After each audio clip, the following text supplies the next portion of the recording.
What's going on, you guys? Welcome back to EP09. Alright, so we're going to start this one off actually with an update here from Sam Sulek. Now, I've actually never covered Sam on this channel before, and you know what? I am not going to start covering Sam Sulek now. People come and go from supplement sponsors every single day. It's just that Fouad and Hosstile, by extension, really they're just easy targets these days since, you know, Fouad is such a recognizable face in the world of bodybuilding.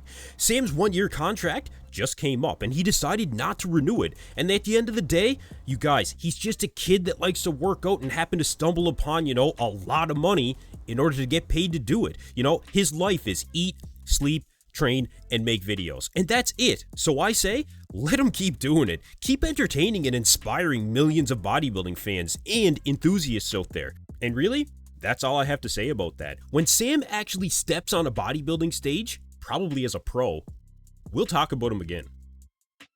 Alright, so moving right along here, we have an update here from Stephane Matala. Now, Stephane is currently about 2 weeks out from the Mr. Big Evolution Pro, and I've been watching this guy very closely since he started working with Patrick Tuor. Patrick has been getting Stephane more striated than we've ever seen, and Stephane was always very well known for his crazy detail. But one of the big differences this time is the fullness and the roundness to the muscle. That's actually drastically improved, and all while simultaneously approaching his weight cap. Stephane is about 6 pounds over his weight cap as of right now, but Patrick Tuor does not seem to be concerned with that. He left a comment here on his post where a fan asked where the weight was going to come off of, which is a fair question. And you know, another fair question to ask really is, will Patrick Tuor be able to have Stephane Matala step on stage and reflect what we've been seeing here on Instagram? Will any of this crazy detail, striations, and fullness really be lost in order to suck down and make that weight cap? This is their first show working together as well, mind you, but I'm actually fairly optimistic that between the formula that Patrick Tuor seems to have, not just with Stephane, but really with all of the athletes that he works with, and Stephane's insane ability to really suffer like this is the last show that he'll ever end up doing, I am confident that we'll see the best version of Stephane Matala take the stage in just about 2 weeks. Alright, so next up, we are only 1 day out from the 2024 Flex Weekend Pro. And this is a really interesting lineup. When it comes to the top 5, I mean really, this is kind of a hard one to call. Now, myself, Marks Max Muscle, Xavier Wills at Desktop Bodybuilding, and Krishan at Goat Fitness all did a preview and predictions video on the most recent episode of the Bodybuilding Breakdown.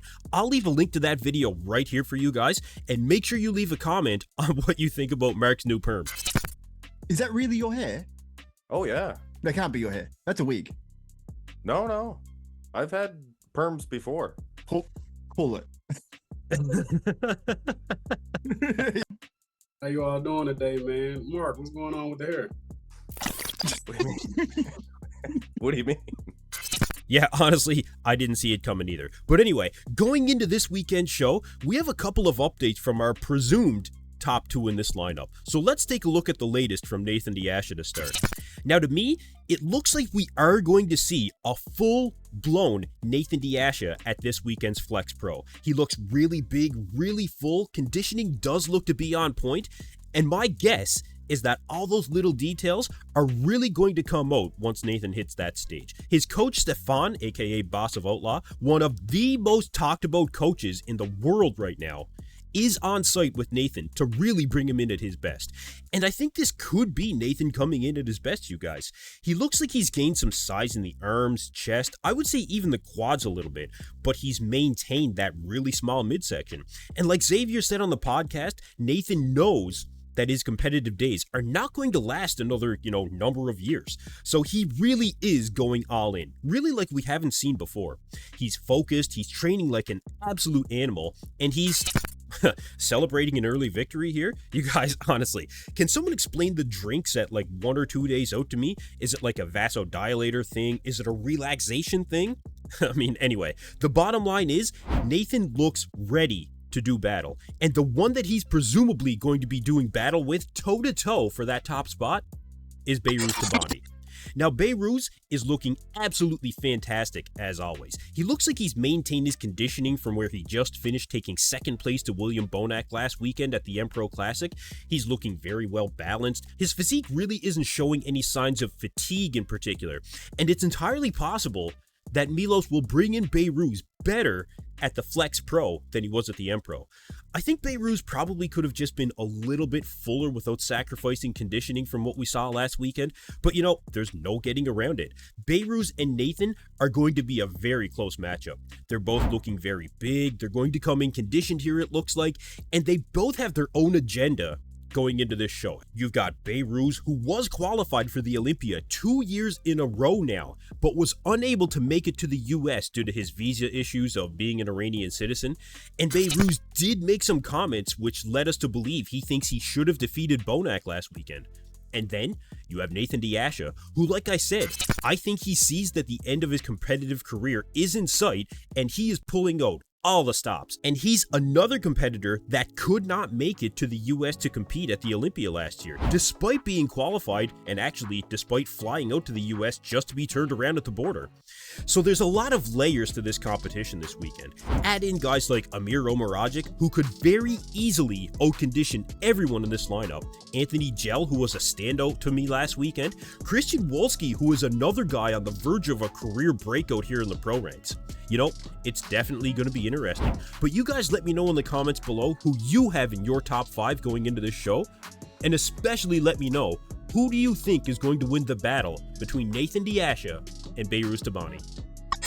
Alright, last up, we have an update here from Nick Walker at about 16 weeks out of his return to the Mr. Olympia stage. Now I will say, Nick is looking to be at his biggest I think we've ever seen.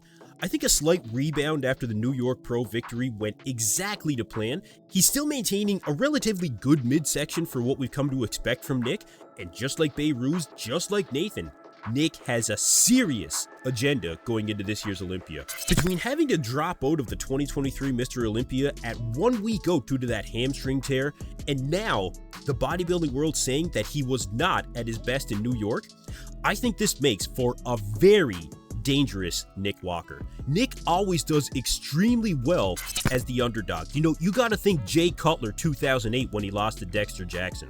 Coming in 2009, he was completely revamped. Now, I'm not going to say that Nick will take it to that extreme and we'll see that drastic of a difference from Nick Walker. But you know, in a recent post, Nick did say here, basically 16 weeks out until the Olympia, I've been counted out of every single one of them. I believe he's referring to the shows that he's done.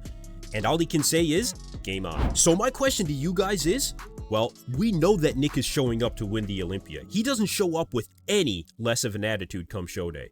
But given the current landscape of top Olympia competitors, you know, you gotta think your Derek Lunsfords, Hadi Chupin, Samson Daudas, does Nick have a legitimate shot at taking home that Olympia title? And if he does, what is he going to have to do? Or is it just a matter of his competition showing up just a little bit off? Personally, I think Nick has his work cut out for him. But that underdog mentality, man, you cannot count that out. At minimum, I can see Nick maintaining his third place position from the 2022 Olympia. But leave me a comment below on what you guys think and where do you think Nick Walker will land come the 2024 Olympia. Anyway, that's it for me in this video, you guys. Thank you for tuning into EP09. Be sure to like and subscribe.